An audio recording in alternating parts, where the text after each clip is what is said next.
Hey everyone, I want to talk about the OPZ's settings that you can adjust through content mode. First I'm going to talk about what all they mean, why I don't like the defaults, and then I'm going to actually show you changing them. So right now I have my OPZ which has been recently factory reset, and I have it on a stock plugin. So I'm just going to talk about what each of these actually means. Backlit keys, first of all, doesn't mean every single key will be backlit. It means that all of the keyboard will be backlit. These will be slightly backlit, and then the steps 1, 5, 9, and 13. So every 4 has a slightly brighter light. So that is a big advantage, I think, because it makes it a little easier to visually navigate there. It also gives you one more interesting piece of information, which is that if you have backlit keys on and you press a step and that note isn't available on the current octave or the current 2 octaves that you have on the keyboard, it unlights the backlit key of either this F over here, indicating that the note is located lower, or this E over here, indicating that the note is higher. I'll show you that in a second. But I find that sometimes helpful, but unfortunately it also makes things a bit weirder for the video. Disabling the headphone dB reduction, I'm not going to talk about that because I always have that enabled and that's the default anyway. Microphone mode. I find microphone mode to be a bit weird because I like to hold my OPZ all sorts of different ways, and it's strange when it causes microphone mode to come on because sometimes it takes a while for it to turn back off. However, I've recently got into using it a bit more often, so now I'm going into the settings a bit more and kind of toggling and enabling or disabling it. Disabling the parameter page reset. So this is something I started doing, but only once I got pretty advanced with my OPZ. What this does is that if I am on page 2 of the kick track and I change to the lead track, it brings me back to parameter page 1. Sometimes though, I'm going to want to be adjusting the volume or the pan or the sends on one track and then do the same on the other, and it can be annoying to then have to keep pressing shift to get to the right page each time. So what parameter page reset does is that if this is true, it means that if I'm on page 4 of the kick track and I go to the chords track, it'll bring me to page 4. The start sound. I really dislike the start sound, not necessarily because it's like an unpleasant sound or anything, but just because it seems to come out of the speaker no matter what I do. And so I don't want everybody in the bus or the plane to know that I've turned on my OPZ, even though it draws attention anyway, but I just don't like having that start sound on. So I almost always have this true, which disables it. I also almost always disable track preview because I find it kind of annoying. And it doesn't do that while it's playing, but I still find it to be distracting when I'm trying to really focus on something and then it starts playing something just because I'm checking how long another track is, or it gives me a preview. So I usually have that true, so it is disabled. Generous chords is weird. Generous chords refers to the fact that you have 4 notes of MIDI polyphony on the chords track, which means that if I were to put, I can store 4, but if I do a 5th one, it removes that first one.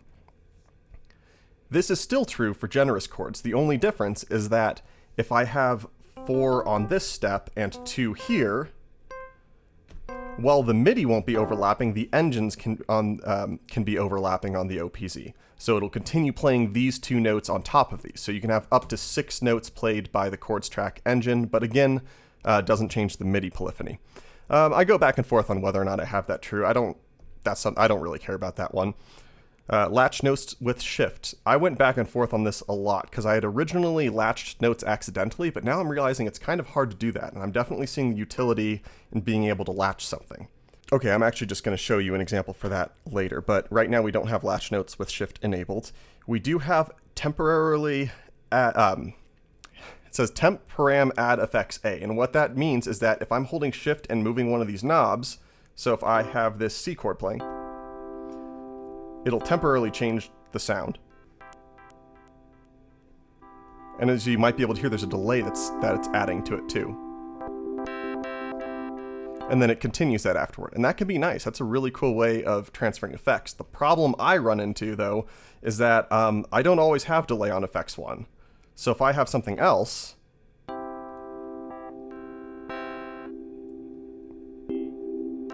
like if I think, was that a chorus? What was that? Or was that a bit crusher? If I have, I wonder if this is distortion. But you see, it doesn't have the same, like, effect because now it's adding it to something other than just a delay. And then the last thing I want to mention is probably the most important, legacy input select. So typically if you're selecting whether or not to have audio from either a line in or the mic or whatever, you're going to have to go to the module track or the IO track, hold down Shift and enable or disable it here.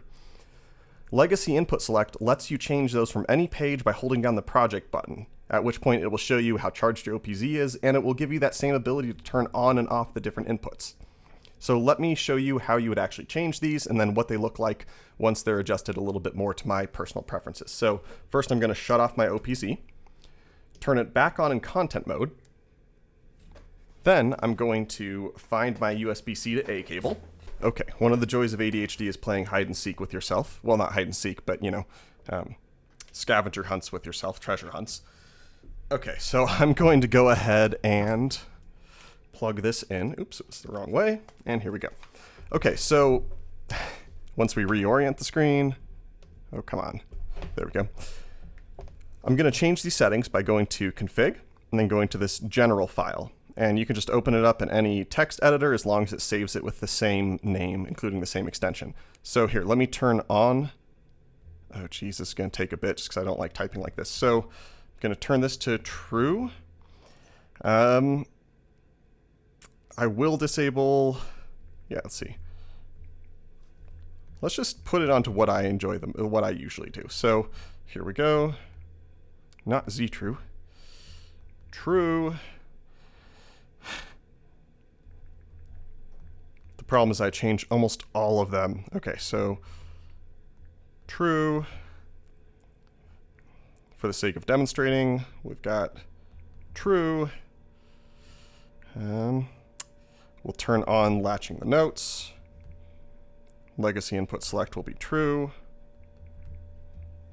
And then this will be false. So I think I switched almost all of them aside from, I guess, disabling the headphone dB reduction, right? Okay, so I'm going to save this. Then I'm going to eject the disk, unplug it, put my laptop away. Oh no, I guess I got to bring it back out because we'll still discuss these settings, huh? All right, let's go back over them now that I've changed them to my personal preferences. So backlit keys, it's going to be, let's see, if I turn off this light, you might be able to see it.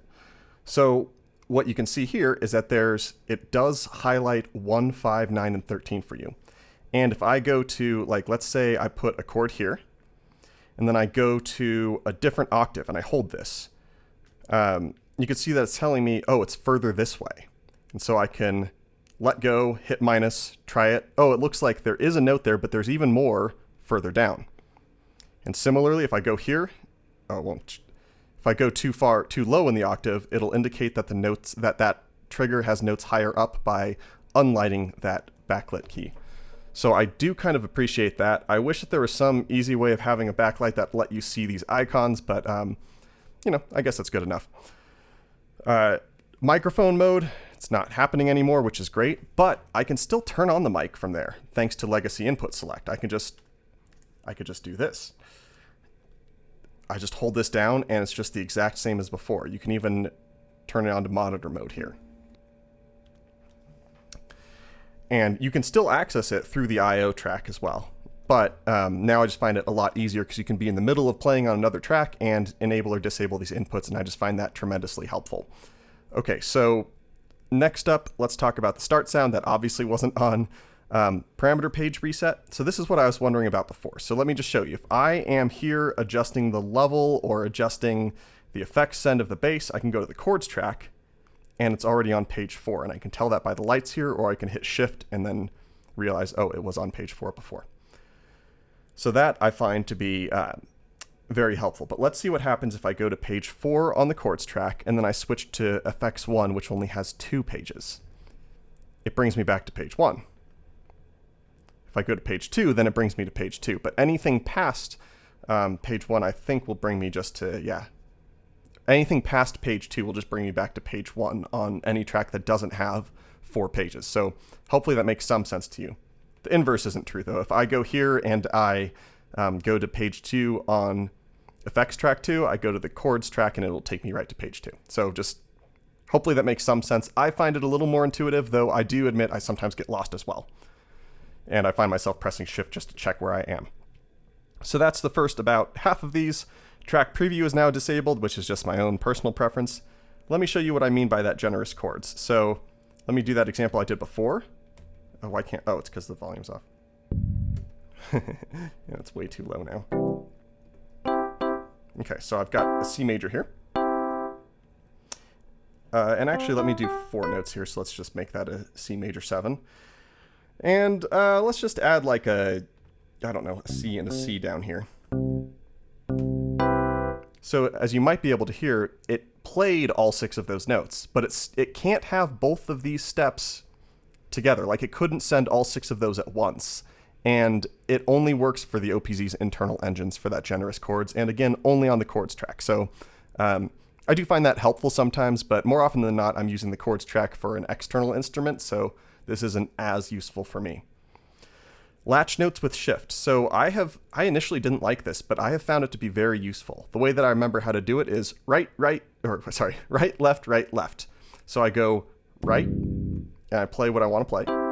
Left, I hit shift, let go with the right, let go with the left, and then it's going to light up the notes that are being held. And the advantage of this is I can adjust the sound. I could go over here and say, oh, let me pick a kick to hit against that. I might actually even be able to, can you do that on multiple tracks at once? Let's find out. Okay, cool. So you can really just kind of have this drone going on and pick out your sounds from there. Oops. I've also noticed, and I haven't done many tests with this, but if anybody else is curious about it, that you can go latch, like let's latch these 4. You can continue latching a ton of notes, and I mean, you're going to be limited by the engine, but I'd be really curious about whether you're limited by the MIDI that's being sent or not. Okay, it's no longer temporarily adding those, it's no longer adding effects track 1 when you're doing those temporary parameter adjustments, and I already went over Legacy's input select. So hopefully this helps you get a bit more out of your OPZ. This video is very much tailored to my own personal preferences, but maybe this takes away a bit of the fear of adjusting these settings and playing around with them, and hopefully you learned something. So thank you for watching.